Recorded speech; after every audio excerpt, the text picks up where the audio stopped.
during the related show are those of the show personalities and guest alone, and not those of Vic Canellis Media Group, its parent, affiliates, or stations. VCMG Live is not responsible for any content, information, or opinions expressed. User bears full responsibility for their reliance on such content, information, or opinions. Amp2.tv presents You and Your Doctor, teaching you to live a longer and healthier life. Proudly sponsored by All County Healthcare, where people are the heart of our business. All County Healthcare is a Medicare certified agency where one call will service all your home care health needs. For more information, call 954-717-7027 or visit our website, allcountyhealthcare.com. Now, let's get informed to living a longer and healthier life. Here is your host for today's show. Welcome back to another episode of You and Your Doctor, sponsored by All County Healthcare. We are a certified home health care agency servicing Palm Beach Gardens, Broward, and Miami-Dade. You can reach us directly at 954-717-7027. I am your host, Louise Gomez. Welcome to College of Medicine right here at FAU. Welcome to the show, Doctor. Thank you very much. It's a pleasure and an honor to be here. Well, we're honored to have you on the show, and I know that you may have retired from plastic surgery, but it seems that you've done quite a bit in your career. Can you tell us, let's go back to, why did you decide that you wanted to study medicine and become a doctor? Let's go back to that. Well, I can go way back if you like. I would. Both my parents came from farms in Missouri. Okay. And although I was born in Kentucky and was living there, by the time I was 8, my parents would send me to the farm, one of the grandparents' farms, to work during the summertime. And about the second year or so, when I was about 10, a neighbor got into very serious medical problems, and there was absolutely no available service that could take care of them. Okay. And they passed on. Oh, wow. So it struck me immediately that having medical care available to everyone is a primary responsibility. And that's something that I've just followed throughout most of my life. It's so amazing how that tragedy was the catalyst for you to make that decision, right? Well, it tempered everything. For example, I went on through medical school. I went to Harvard Medical School and then to Stanford for my residency, plastic and reconstructive surgery. And while I was there, I had a little bit of free time. So I started reading about medical services. And at that point in time, there were probably adequate number of physicians available, but they all needed assistants. So there was a concept being developed called the Physician Assistant Program, or the Nurse Practitioner Program. And there weren't any in California at that point in time. In fact, there are few, if any, west of the Mississippi. But there was a very good one, a PA program, Physician Assistant Program, at Duke. So I went back to Duke and took a look at the program and so forth, and then went back to Stanford, and as a resident, started a PA program. That's amazing. And Governor Reagan was very pleased with that response. He gave me some more responsibilities with some committees there and so forth. So that was another sort of initiation into the service program. And I've just, it's been a humbling experience, but I've really tried to devote a lot of time to make sure that other people get care. And I like how you said it was an initiation into the service program. So you're doing this. This to you is it seems that my take is that you're really doing this in service of others, which is a beautiful thing. Well, that's right. And it's, I probably shouldn't bring this up, but I don't get paid for any of this. You know, none of that whatsoever. Even having been involved in the creation of the medical school at FAU, there's no payment there whatsoever. And I do, I had a very productive practice in Santa Barbara. Plastic surgery practice? Plastic surgery practice. Okay. Took care of some very, very wonderful people. If I may use one example, Julia Child. You remember that name? Oh, yes, I sure she, do. She came to me. She allows me to talk about it. Okay. She's passed on, but she was about to start her program on TV. Mm-hmm. And she came to me, she said, Michael, you have a reputation for making people look rested, refreshed, and relaxed, but not different. Mm-hmm. She said, I don't want to look different. So I had the honor of taking care of her. Nice. And she was very pleased about that. So the practice helped pay some of the bills. It also helped me pay for the free work that I did overseas. I And do want to talk about that. yeah, that was something that I devoted 2 or 3 weeks a year to, was to take care of children with birth defects. No charge or anything like that. And Where would you go? What countries were you going to? well, I started going to places like the Philippines and so forth, and then I thought, well, I can't really ignore more desperate communities. So I started going to countries in Africa, like Mali, for example, Sudan, places like that, Central and South America, some of the South Pacific islands. I didn't go to Europe, of course, because they had a very good, mostly Sure. good programs and so forth. And it was challenging because these areas didn't have advanced medical programs, hospitals, or anything else. So I oftentimes would take 1 or 2 people with me. I'd pay for their Sure. travel, of course. Is this like the Doctors Without Borders program? There were several countries where the Doctors Without Borders were helpful. Okay.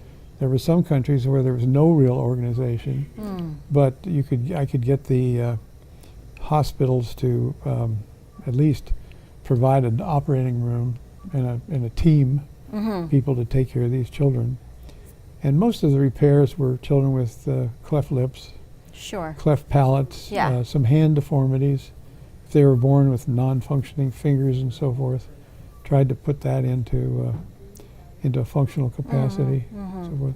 And that was, I'm just very pleased. I thank God every day that I was able to do that.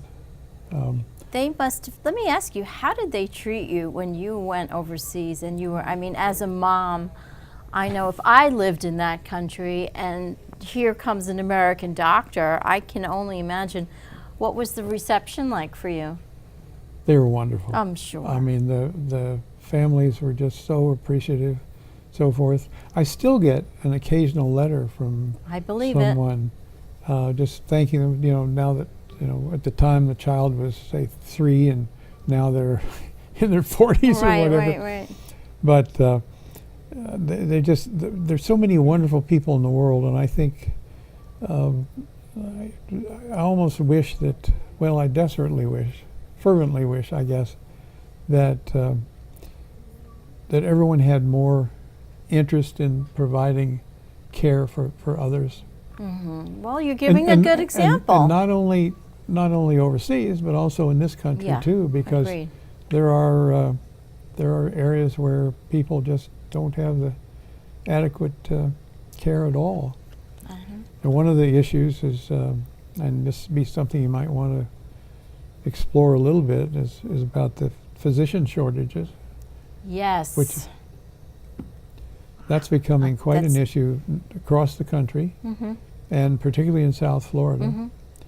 Physicians are either retiring early or sort of moving out of their own practice into what we call hospitalists, where they're hired by the hospital. Right. And I can understand they're doing that because it takes a lot of the pressure off. Of course. A lot of the complexities of things. But it also, reduces the amount of workforce that's available. Yes. So that it's embarrassing, but there are areas in South Florida that are very minimally cared for. That's awful. Dr. Dennis, you have such a wide variety and range of experience. I want to give a call-in number. If anybody has a question, I'd love for them to call in and ask you a question, if that's okay. I'd be happy to. Okay, and our number is 888-994-4995, and that's Studio A. We have Dr. Dennis. I'm going to give your email out as well. And that is new, N-E-W, wrinkle, W-R-I-N-K-L-E, at AOL.com. New wrinkle at AOL.com. So you were a plastic surgeon in Santa Barbara. I'm sure you saw many of the elite, very wealthy people. And then from there, you just wanted to give. And I think that's, that could be an inspiration maybe for other doctors out there that are looking to maybe give back. Well, I saw some of those people as a resource so that services could be provided to those who are in desperate need of it. And there, there are a lot of very generous, gracious people in the United States. Of course. All over, and they need to be identified and honored, I think, for all their activity. But I just worry about the number of people that aren't getting the care that they need. So with the declining physician population, are we in the state of Florida, are we recruiting doctors from other states, or how are we filling in that void? How does that work? Well, from a personal point of view, having been involved in the creation of the medical school at FAU, we are, and that was a very interesting process, by the way. It might be helpful to mention that the governor of Florida named a medical care commission to investigate the medical services in this region, mainly Palm Beach County, North Broward, and so forth. And I was quite pleased to be named chairman of that commission. And we were given 4 years to do the evaluation. So we spent 4 years literally checking out every aspect of medical care in the community, in the communities, plural. And at the end of that time, we presented our findings to the legislature, and of course to the governor's office and so forth. And one of the primary things we recommended was that that Palm Beach County could benefit from a medical school since it didn't have one. And so that went into the recommendations and so forth. And this is interesting because after the 4 years in our report, so forth, we were then free. And the dean of the medical school in Miami called me and asked me to work for them and help to, work with their medical school program. But what's really a godsend, and so thankful, is that I was named liaison to the biomedical science program at FAU. So I got to meet the people at FAU, and it was immediately obvious that they had the resources and the interest and the excellent skilled staff and so forth to create a medical school there. And so I waved goodbye to Miami and focused on FAU. And that was congratulations to you. That was in 2008. Big accolade. That was in 2008. Nice. And so we worked with the legislature, and there were a lot of people involved. I mean, I was just one of many people working for this project, and we got approval from the legislature in April of 2011. Oh, okay. And we have been able to now graduate. Within 2 months, we had a class selected, and within 4 years, we graduated our first group. So we've now, just several weeks ago, here in May, we graduated our 10th class. Wow, congratulations. So we started with 64. To you. We've now moved up to 80 students per class. And I'm trying to influence the legislature and some others to move it to 104. Dr. Dennis, we have a commercial break. When we come back, we'll continue this conversation. Thank you. Okay, Thank you, Lee. Absolutely.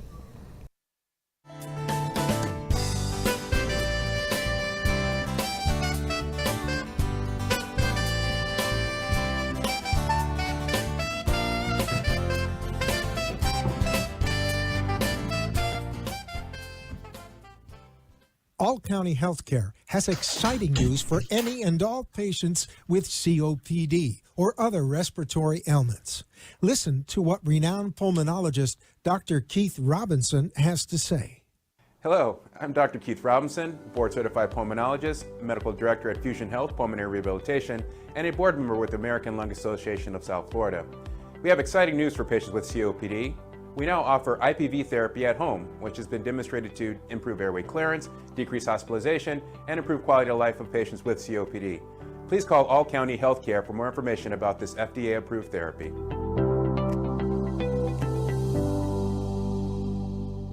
For further information, call All County Healthcare now at 954-717-7027. That is 954-717-7027, or visit our website at allcountyhealthcare.com. You can also find us on Facebook, YouTube, Twitter, Instagram, and LinkedIn. Remember, All County Healthcare always puts the patient's needs first. You are listening to You and Your Doctor, Living Longer and Healthier, an informative show that helps you find answers to questions you always wanted to ask, but did not have that somebody that could make a difference in your life. Call into the show if you have a question at 888-565-1470, and we will put you on the air to inform all our listeners. Now, back to our show. I hear things going. Thank you for tuning back in. We have Dr. Dennis. I'm going to give you his contact info. You can reach him at Wrinkle, WRINKLE, at AOL.com. Dr. Dennis, thank you for this enchanting conversation. There's so much to learn about you and your experience. Tell me, how did you come to learn about All County? How did we connect? Well, my wife is a diabetic. She's been type 1 diabetic on insulin now for about 38 years. Okay. And she has some pulmonary issues from nothing contagious, but from some old pneumonias that she had. Actually, age 16, she got her first episode of pneumonia. So she has some reduced pulmonary function. And we heard about All County and their pulmonary rehab program and so forth, and have been extremely pleased with the service that we've gotten. It's helped her quite a bit. Good to hear. And I think that they need to be recognized as a really important component of the medical care in this area. Did she do the you said the IPV therapy she did? Right. Nice. Yeah. And is that multiple treatments that she had to do, or how does that work? Yes. Okay. And she's feeling better? She noticed the difference? Definitely better, no question about it. Her oxygen levels are on room air during the day are really within pretty much a normal range. That's good to know. So good to know. So they've done a very good job, and it's not easy, because the lungs are, for example, she has in the lower lobe something called bronchiectasis, which is irreversible. I mean, you really can't. You really can't improve it. So that what you need to do is rely upon the rest of the lung. I see. And these little alveoli, which are little tiny air sacs, can be expanded so they become more efficient. Okay. And that's exactly what they're doing. They're doing very well. Good to know. So anybody out there tuning in, if you have any challenges, All County Healthcare, we do the IPV therapy, and we have another good testimonial of how good it works. So very much so. Glad to hear about that. Very much so. So Dr. Dennis, let's go back to, we were discussing the shortage of medical doctors here in South Florida, and now you said it went from 64 graduating. We started with a class of 64. 64 and now? And then moved the last couple of years to 80. And I'm really hoping that the legislature will, since it's a state school, yes, that they will approve moving up to 104. And then the real goal, of course, is for, they can choose to go wherever they want to. Of course. But the wish, of course, is that they will remain in Florida. And so far, about roughly 58 to 60% of our graduates do tend to stay in Florida. Do they have incentives? I'm sorry to interrupt. In addition you. to the medical school, we've developed some residency programs, which helps, of course, to keep them in the region. That's what I was going to ask. Yeah. What are the incentives? So Yeah. if you've developed those residency programs, That's a big one. that is definitely Yeah. will help with retention, I would hope. It certainly does, because that way they can finish their medical school training, move right into the residency, become more comfortable if they're non-Florida residents. Right. Become more comfortable with living here Sure. and so forth. If they can deal with the heat, as you know. Yes. Yes. Is there a high percentage of medical students that come from out of state, being that FAU is a state college? How is it as far as, is it mainly? Well, it varies, of course, from year to year. Okay. But I would say that on the average, the number of students from out of state is a little over 50%. Okay, so it's higher than I thought. Okay, Yeah. interesting. But it varies. Sometimes it's less than Sure. that, sometimes a Sure. bit more. Mm-hmm.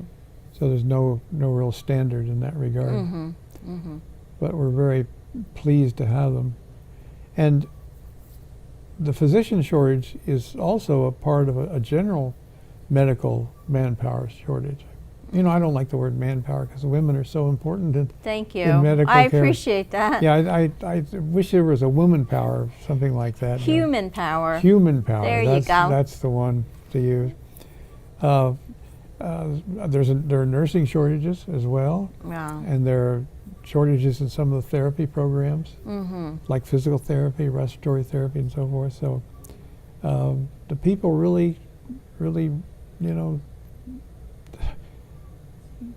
they wish they had more care, and they certainly deserve it. Okay. They certainly do. We all do. Yeah. Dr. Dennis, what would you say, going back to when you went to school to become a doctor, what would you say are some distinctions as to when comparing, if we're going to compare from when you went to school to now?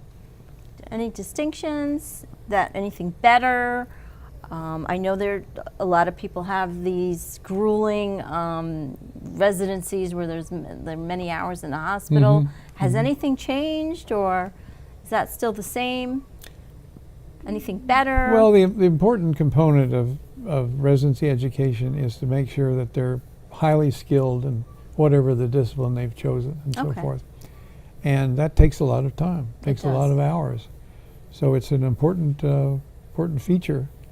And I think that for any residency program to relax their requirements or relax their expectations would be quite dangerous. Of course. To the general population. Of course. I wasn't maybe implying relaxing them. I thought maybe if something was different or something changed for the better maybe, or something was... Well, there's one factor is that we tend to learn more each year about any particular area, so that the training requires even more concentration. Okay, that's a good point. There are a lot of advances being made, and those advances need to be passed on and expanded. This is a good point. Yeah. As time goes on, we have more advances with information and technology. Dr. Dennis, we actually have 2 minutes left. I just wanted to give you that heads up. We have 2 minutes left. Is there anything you'd like to share in these last couple minutes? Well, since we're on that topic about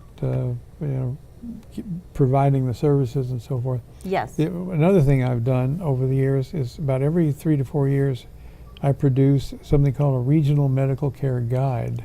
Nice. Which evaluates all the medical facilities in the region. I like that. I try to condense it down so that it's readable, and then I send that out to every residence in the counties. I like North that. Broward, Palm Beach County, and so forth. And hopefully it's helpful for people to understand what's available. Right. And to get an idea of what may not be available, so that they don't have to drive to Tampa or something like that to find the care that they need. So the Regional Medical Care Guide is something that I really am Is that happy sent to out do. yearly? No, I do it about every 3 to 4 years. Oh, okay. Every couple of years. Yeah. Good. So you keep everybody up to date. I started doing it, I think, in 2012, somewhere around there. So Okay.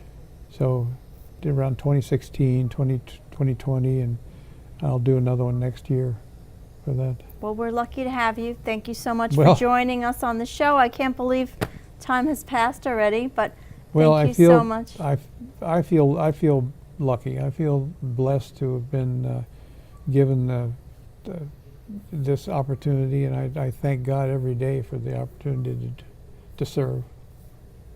It shows. Thank you so much for being on the show. Thank you for helping people. We appreciate you. Thank you, Louise. Absolutely. Thank you. Such a pleasure. Thank Pleasure you so indeed. much. Here's